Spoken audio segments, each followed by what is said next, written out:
Hey, Julia Ridgmont here, and welcome to another episode of Julia Ridgmont Unscripted, the show where I give my readers the inside scoop about my projects and share with them the not-so-glamorous life of a writer.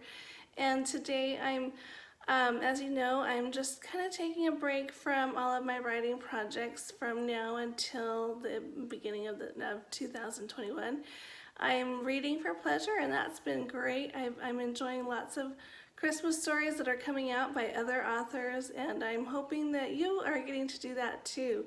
So this is a great time to find books on sale. I know that there will be lots of books on sale, like for Black Friday right after Thanksgiving, and I hope to share with you some of the sales that go on there as I learn about them. So look for information on that on my author page on Facebook, or maybe I can do a short video here to kind of share with you some of those things.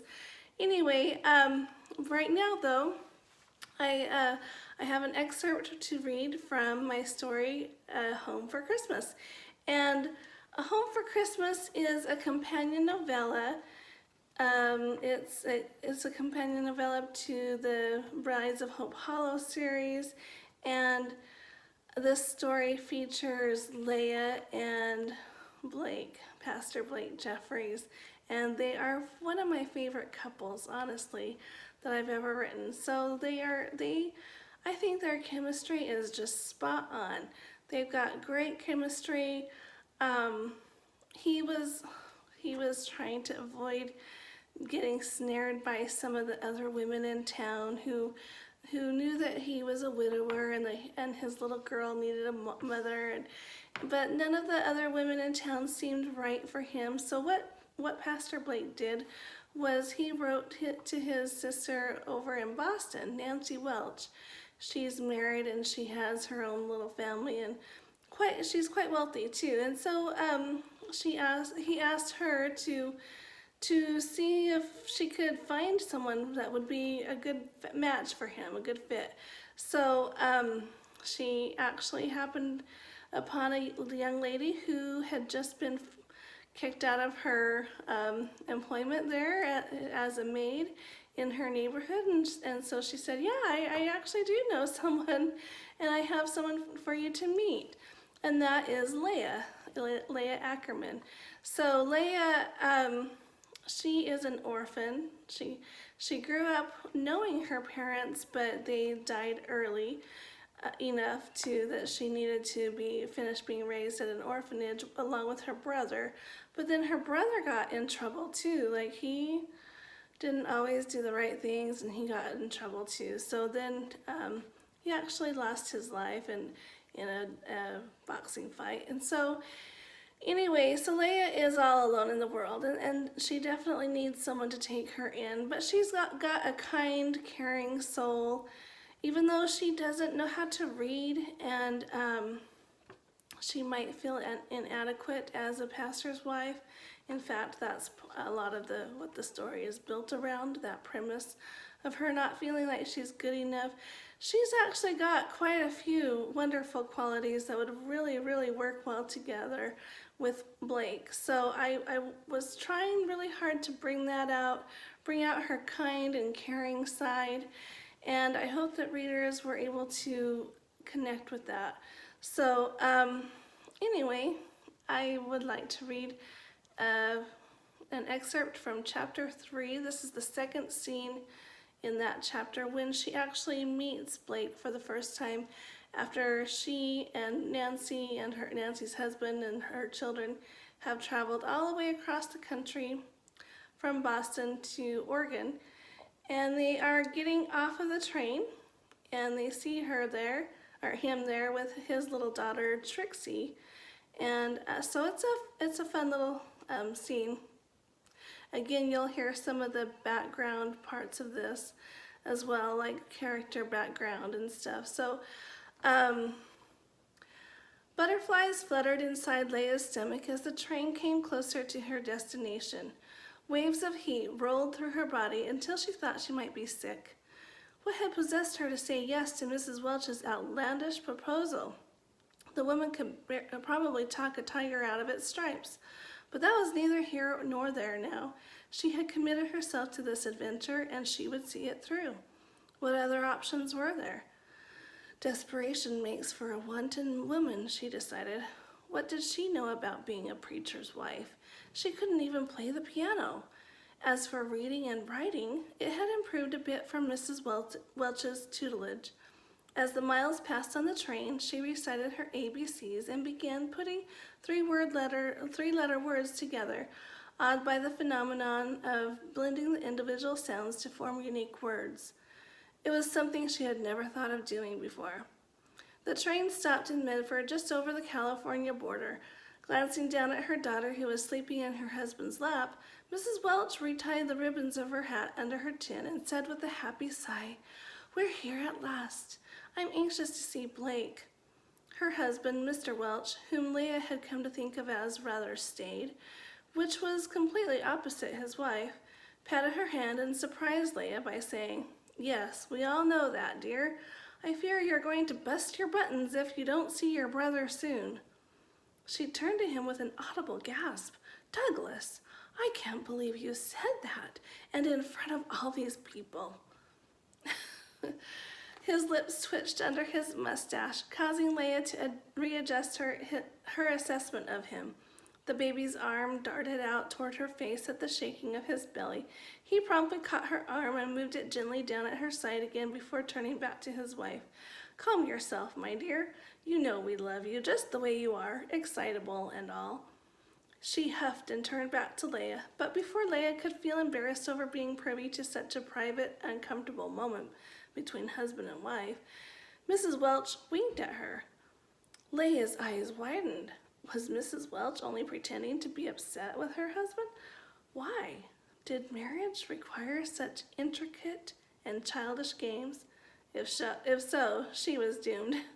Mrs. Welch turned back to her husband and kissed him on the cheek. "You're forgiven." Lifting Anne to his shoulder, he stood and aimed a sideways glance her way. "Thank you, my dear. Now, let's find your brother, shall we?" "Yes, let's." She took Robbie by the hand and followed. Leah tapped her arm and began, "Mrs. Welch? It's Nancy, remember? After all, I'm going to be your sister-in-law soon." Leah's face filled with heat. If all goes well, she wanted to remind the presumptuous woman. Taking a deep breath, she began again. "Nancy, are you absolutely certain that your brother wants a wife he has never seen before? As a pastor, I would think that he'd have his choice among many fine women in his congregation." Mrs. Welch raised an imperious eyebrow, looking nothing like the coquette from a few moments ago. "And you, dear Leah, are as fine as any of them. I will be proud to call you my sister, and I know my parents feel the same." Leah swallowed. She had met Mr. and Mrs. Hugh Jeffries a few days ago and had felt their curious eyes on her throughout the entire uncomfortable visit. Mrs. Jeffries reminded Leah a little of Mrs. Littleton. That's her former employer who fired her. Mr. Jeffries had done extremely well for himself in business, and Leah could almost see the wheels turning in their heads, suspecting her of marrying their son for his money. But weren't most preachers dirt poor? Wouldn't he have given up his wealth for the sake of his ministry? His letter had indicated so. Then again, what did she know about such things? She hadn't been raised in a religious home. The butterflies resumed their fluttering in full force. Leah already knew she wasn't a good match for the preacher. She never should have said yes. Too late now. The train had come to a complete stop, and passengers were getting off. Straightening the folds of her new travel duster, thanks to Nancy, Leah followed the entourage. Actually, Nancy had purchased quite a few wardrobe pieces for her, including several lovely yet practical dresses, claiming that she must look nice for her intended. Leah had every intention of paying her future sister-in-law back, somehow. She felt as if she were taking advantage of the Jeffrey family's wealth, that Mother Jeffries had every right to doubt Leah's sincerity. Leah herself had run across plenty of less than honest workers in her days as a lowly servant. Oops, I dropped my page there. Inhaling deeply, Leah nodded. All right, then I will be happy to call you my sister as well, and I will do everything I can to make your brother happy, Nancy. When she stepped off the train, however, her legs nearly gave out. If it hadn't been for Nancy holding tightly onto her arm, she might have fallen. A man holding the hand of a young girl with blonde hair and a pixie-like face came forward. His eyes, bluish-green in color like that of the ocean, peered into hers for a long moment. Aside from Nancy's, they were the most honest and open set of eyes she had ever seen in an adult. He smiled, making Leah's heart hammer in her chest. Hello, I am Pastor Blake Jeffries. Glancing down at the girl whose hand he held, he added, and this is my daughter, Beatrix. The girl scrunched her eyebrows and tugged on her father's sleeve. My name is Trixie, Papa. I thought you knew that. Leah chuckled, immediately seeing a resemblance to little Robbie. The child's innocent remark eased the tension of the moment as Leah and her intended shared their first real smile with each other. My, but he was a handsome man. Average height, medium build, but oh, those eyes behind those wire-rimmed spectacles and that smile.